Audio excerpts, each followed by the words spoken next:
All right, and welcome back to our 2021-2022 NBA previews. This iteration is going to be the Miami Heat. With me, as always, for NBA content is our Australian correspondent, Jared Prosser. So, with Miami, a little bit of a recap last year. It was sort of a similar fate, but different outcome come playoff time. They played the Milwaukee Bucks, and this time around, it wasn't so pretty. No Orlando bubble magic this time for the Heat. Yeah. Finished at 40 with 40 wins in a 72-game season. In a normal season, that'd be 45. They finished sixth in the East, in ETH, and that's not even a word. As you mentioned, if we, I'm like Shakespeare. I just make shit up. Yeah.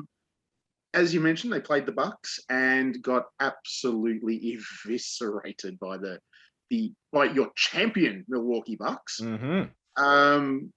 That was just, you could tell the Bucks were out for revenge on that one, and without that lockdown environment that seemed to bring the Heat together, whereas it tore every other team apart, the Heat, just looks frankly older and slower and smaller than the Bucks. 18th in offense, which was probably expected with the personnel they've got. 7th in defense, which is a fairly standard thing in Miami. Their net rating was 0.0 and ranked dead middle of the league, 16th. It was a tough season overall. There was probably heightened expectations that shouldn't have been there after their finals run. Throw in some injuries, some COVID absences. The season didn't live up to expectations, certainly, but I'm not necessarily sure that those expectations were correctly set either. I think they're better than a first-round team, but so in that sense, it was disappointing. But for people expecting another finals run or a conference final spot, I think that was probably overshooting the mark. Interesting offseason here for the Miami Heat. Yeah, I think at this point, it's safe to say that Eric Spoelstra is one of the best coaches in the NBA, despite the fact that LeBron wanted him fired. But I'm not sure he's got a good basketball team. Now, they've made a bunch of moves. Kyle Lowry comes in, but Mr. Heat Goran Dragic is no longer with the team. No first-round pick. Markieff Morris is also added. How much better is Miami? Well, this is the thing. A lot of people are talking up Miami's offseason. I'm with you, Trey. I'm not as sold on Miami as what the general basketball media population seem to be. Yeah, they've added Lowry. We could wake up tomorrow and Kyle Lowry could be shot. Well, this is the thing. Toronto have been looking to get rid of him for a year. There has to be a reason behind that. That guy's not dumb either. No. Majiri's just a damn good GM.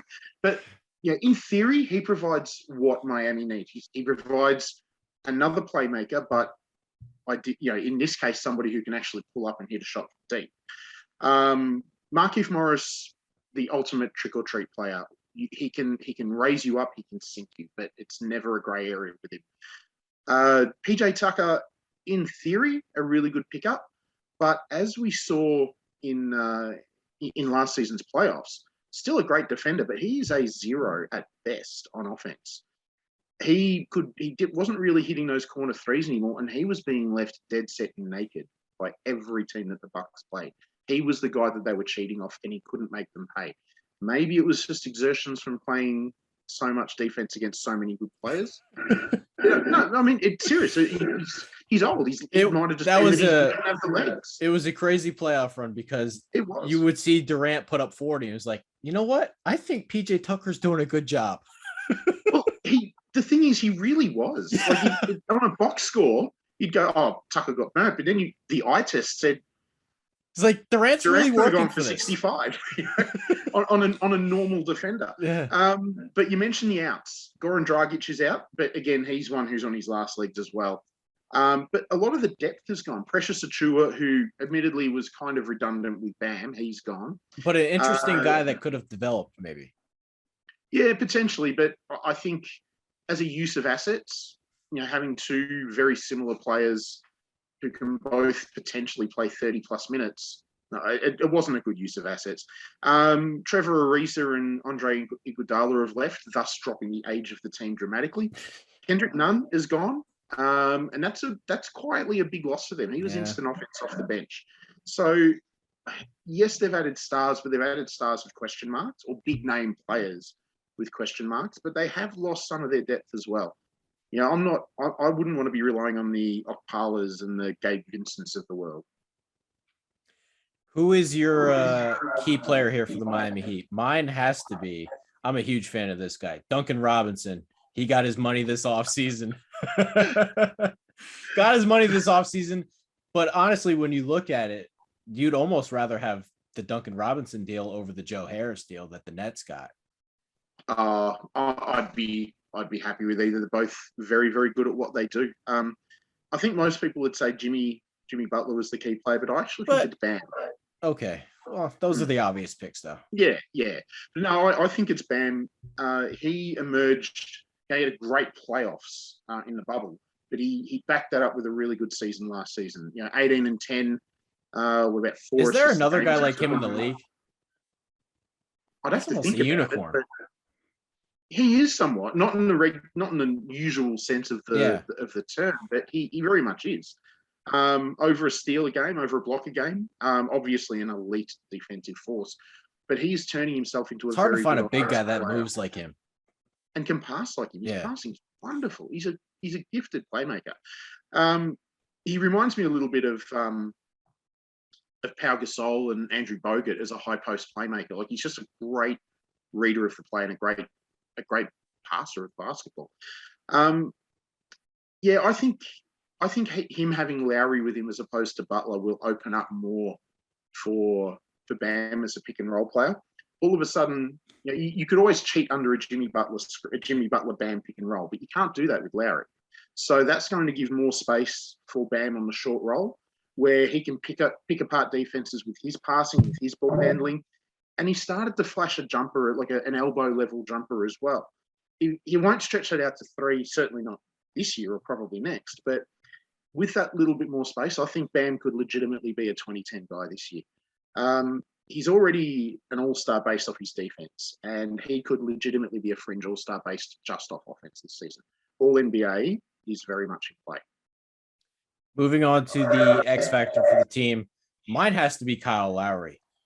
Just because there's a bigger one, and you'll kick yourself when I mention it. Okay, my thing is I just don't know what version of Kyle Lowry we're getting because he's not a spring chicken anymore.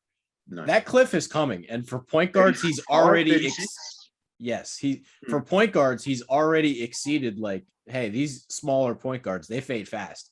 He's already outlived that, so we could wake up at any moment and be like, wow, we have a bad contract on our hands here. Oh, absolutely. It's a good gamble considering Butler's 32, 33 himself, but it is a gamble. For me, the X factor, you could substitute most of what you said and just take out the name Lowry and insert the name Oladipo. Oh, boy. Yeah. Okay, we're just going to pause here so Trey can kick himself. 3, 2, 1, and we're back. I'm not sure he's good, like just in general.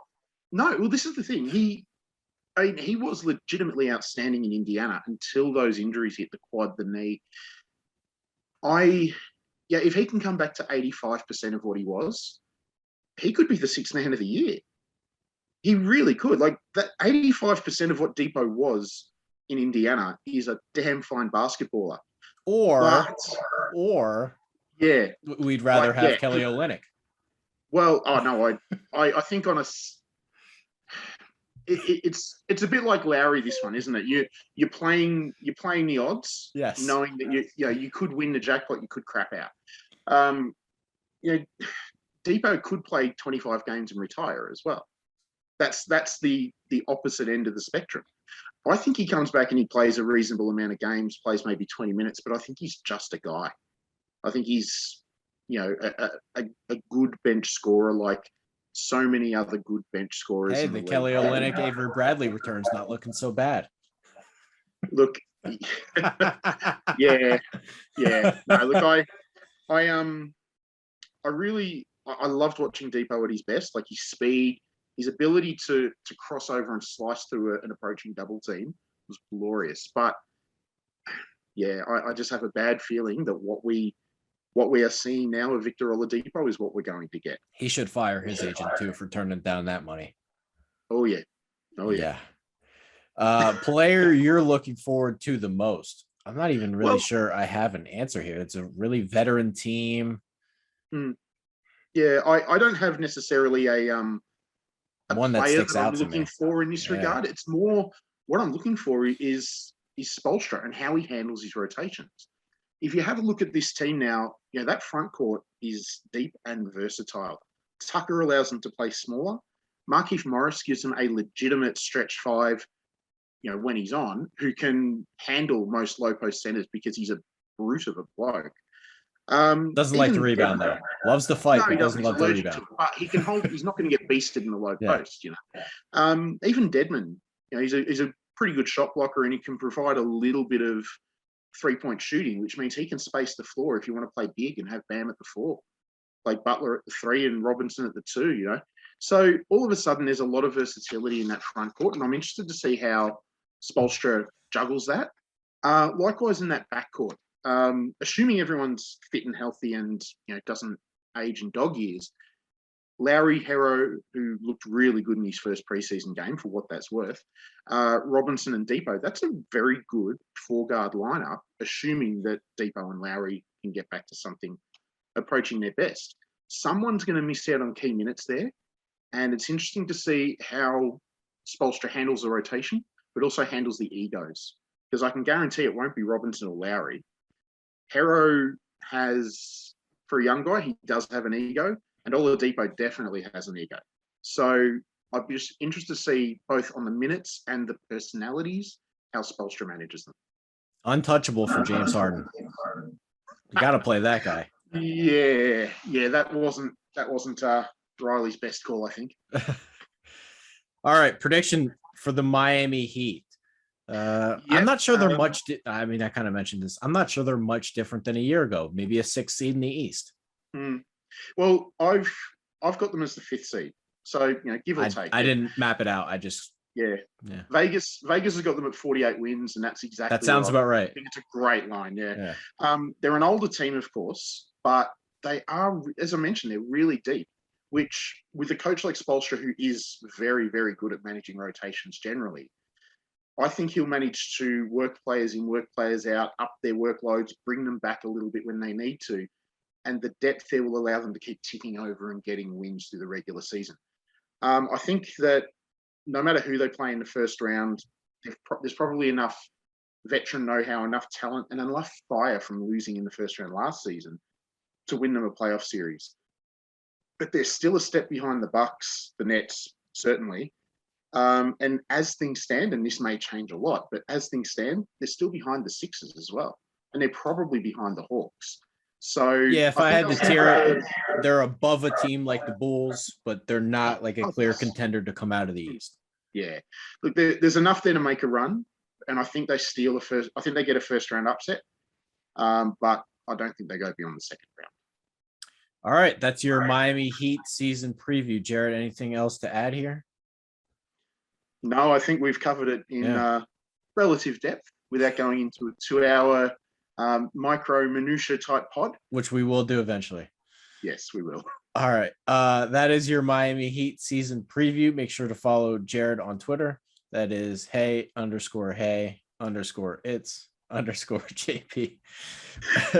I'm never changing that. I love watching you say that. Great. Myself, Trey Daubert. Hit that subscribe button on YouTube. Thank you guys for watching, and we'll see you next time.